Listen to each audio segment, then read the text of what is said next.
He's not inside. He's executing his endgame.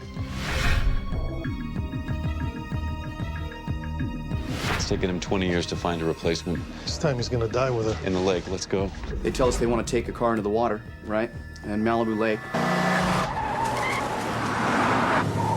The first thing I'm thinking of is, in the past 30 years, I've known of 2 people that have done this stunt and have died from doing it.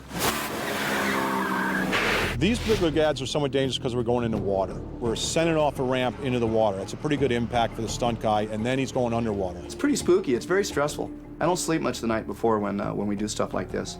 For our purposes, we had to make sure that the lake was deep enough, that it was dredged out properly, that the fence was replaced so that we could break away so that nothing would actually impede the vehicle from going in, because we put special ramps up so that it elevates just enough so that it doesn't belly flop, because nothing would look worse than the car just going and then slowly sinking. So we needed to arc and then to actually nosedive into the water, which is not what a car would organically do.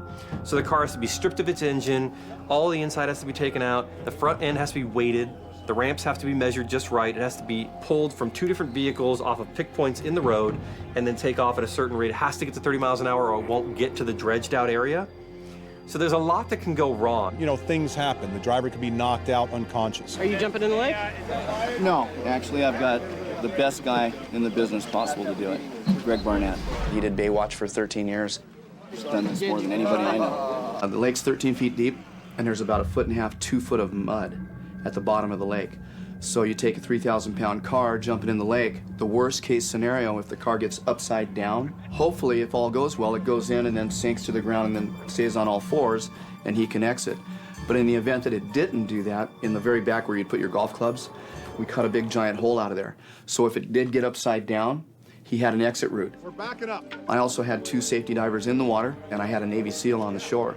So again, if it did get upside down, we had a big giant span set loop on the rear axle, and the guys would have signaled that it was upside down, it stuck.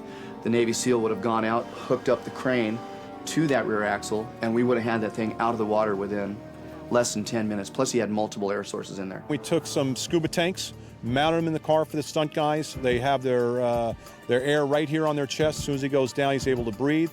The 2 safety divers come in and give the thumbs up there. If he's breathing properly, we have some time. It's not a rush. He's got enough air to last for about a minimum half an hour under there, so nobody panic. We got the best guys that are coming in from opposite directions, and if it does get upside down, like I said, you'll give them a signal.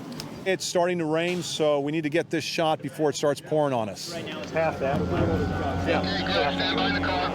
1, 2, go.